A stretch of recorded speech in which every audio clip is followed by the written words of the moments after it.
Okay, chapter 4 of the Interdimensional Post Office. Susie pressed herself flat against the door of the coach. The train was still accelerating and the pull of the wind was getting stronger. If she stayed out here much longer, it would simply pluck her from the side of the train and cast her off into the darkness. For the first time, she realised how impulsive and unplanned this all was, and began to feel scared. She was clinging to the outside of the train, a magic train, if such a thing were possible, hurtling through a tunnel that shouldn't exist on its way to who knew where. Her parents couldn't help her. She was alone and already in danger. She was also still holding Fletcher's metal rod, she realised, and she stuffed it into her dressing gown pocket for safekeeping.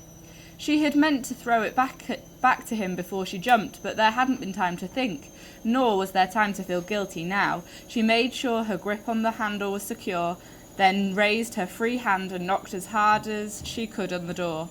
Nothing happened.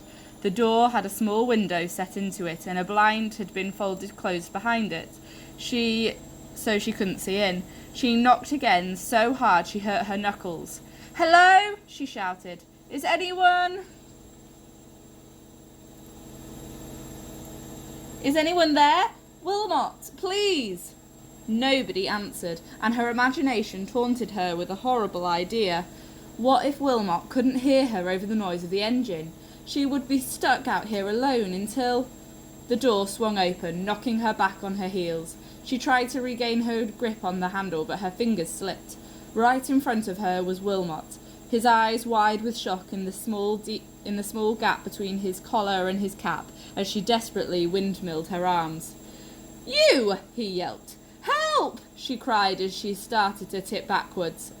He darted forwards and caught her dressing gown cords, stopping her mid-fall. "Got you!" he said, but then his eyes widened again as her weight began dragging him steadily out of the door. "Pull!" she cried. "I am pulling!" He braced first one foot, then the other against the side of the door frame, leaning back almost horizontally in his effort to stop them both falling out. "Help!" he shouted. Their tug-of-war stretched the dressing-gown cord taut, and Susie reached out and grabbed it, pulling herself up hand over hand until she was standing upright again. At which point, without her weight as the counterbalance, Wilmot dropped backwards and onto the floor with a thud, yanking her in through the door. She tripped over him and went sprawling on her front. They both lay there for a moment, catching their breath. "Thank you," said Susie. "I think you just saved my life." "Really?" Wilmot gave an embarrassed little smile. "Well, I'm happy to be of service, and I..." He broke off and his face went pale. "What am I saying?" He sprang to his feet. "This isn't allowed. You're not supposed to be here." He ran in a little circle, flapping his hands in panic. "I need to call Mr. Stonker. I need to call HQ." "Please don't," said Susie, getting up. "I don't want them to send me back." "But they have to. You're in breach of regulations. Only authorised personnel are allowed in here, and you're unauthorised." "I'm not going to cause any trouble," she said. "I just wanted to see where this train was going, and to get away from Fletch." As if to underline her point, she pulled the door shut, muffling the scream of the wind in the tunnel. Wilmot paused. "Oh, well, that much I can quite understand. I've always found him thoroughly disagreeable. He doesn't have an ounce of respect for the work I do here." He spread his arms to encompass the whole carriage. Susie looked around. It was cramped but cosy, stuffed from floor to ceiling with bundles of letters, boxes and other more strangely shaped parcels, most of them wrapped in brown paper and string. A small wooden desk had been squeezed in amongst it all, and the lamp that stood on it cast a warm, reassuring glow. The place had a sense of well-ordered business. Not a scrap of space had been wasted. "It looks like a little post office," she said. "That's exactly what it is," Wilmot said, brightening. Susie guessed he liked talking about his work.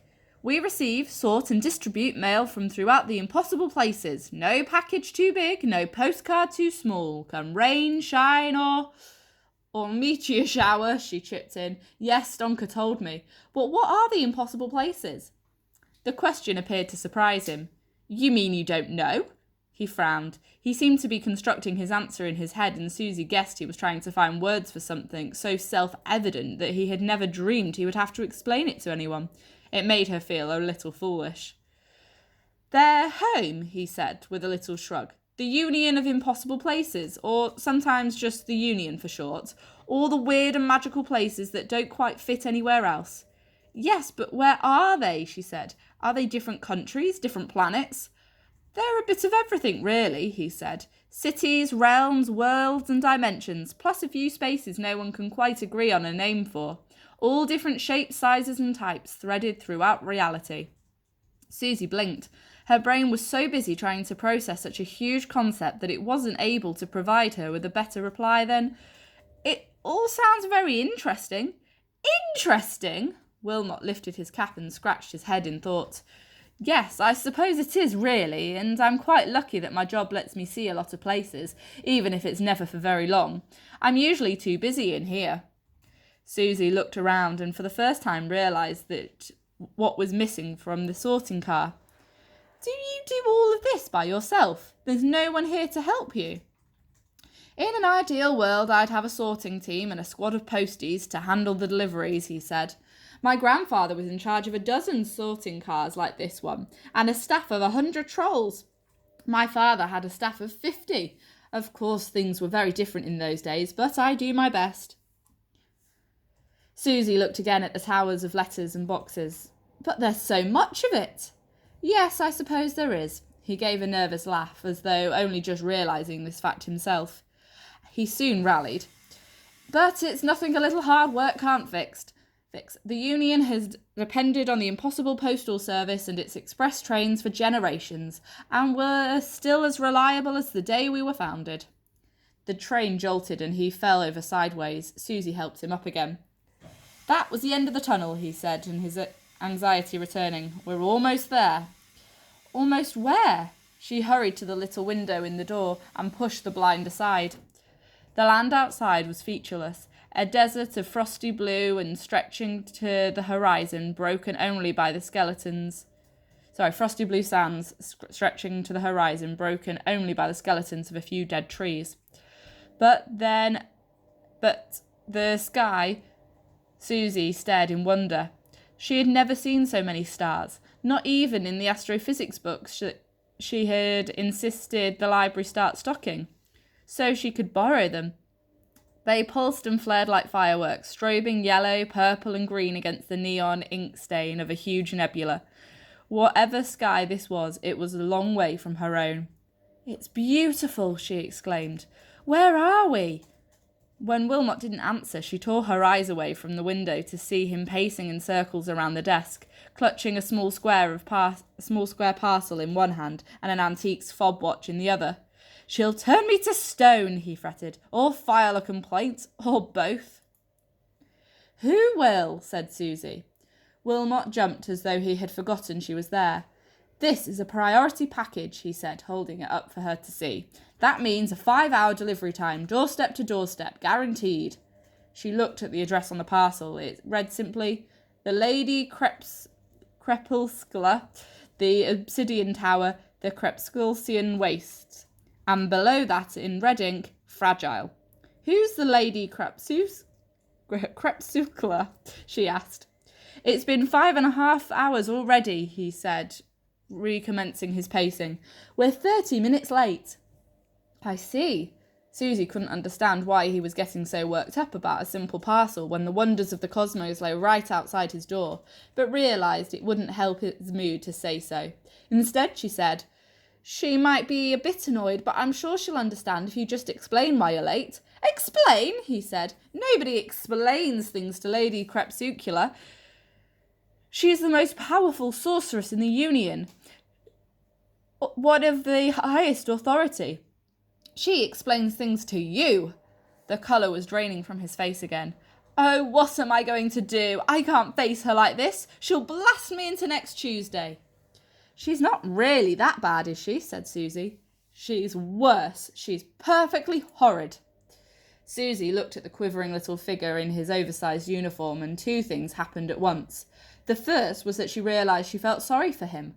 He must spend so much of his time shut up in this poky carriage, she reasoned, doing the work of 100 trolls, all alone, and she supposed she was the least part was at least partly responsible for the delay that now had him so worried, even if it hadn't exactly been her fault. The second was an idea that lit up her mind as bright and clear as the strange constellations outside. "Would you like me to deliver the parcel?" she asked. Wilmot looked up sharply. "What do you mean?"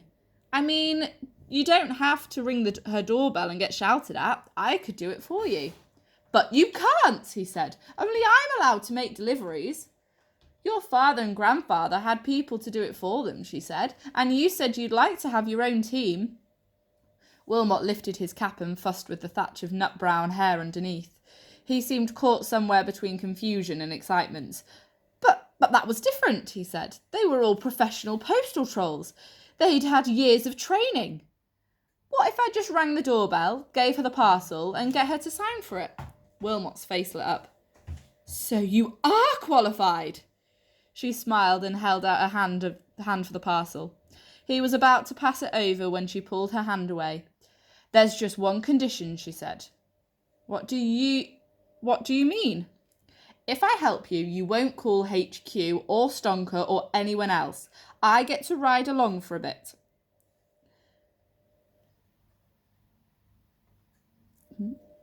"See a few of the impossible places of yours, and then you take me home before my parents miss me. Plus, I get to remember it all afterwards. None of Fletcher's brain surgery. Do we have a deal?" He licked his lips and turned the parcel over and over in his hands. "I'm not sure. It's highly irregular." Susie said nothing, but put her hand back out, ready to accept the package. She did her best to look calm, but inside she was as nervous as Wilmot looked. She was gambling everything on his decision. The postmaster dithered, clutching the parcel tight to his chest, looking from Susie to the old-fashioned rotary phone on his desk and back again. His nostrils flared. He chewed his bottom lip. "I suppose you'll need a uniform," he said at last. Susie smiled. "Perfect," she said.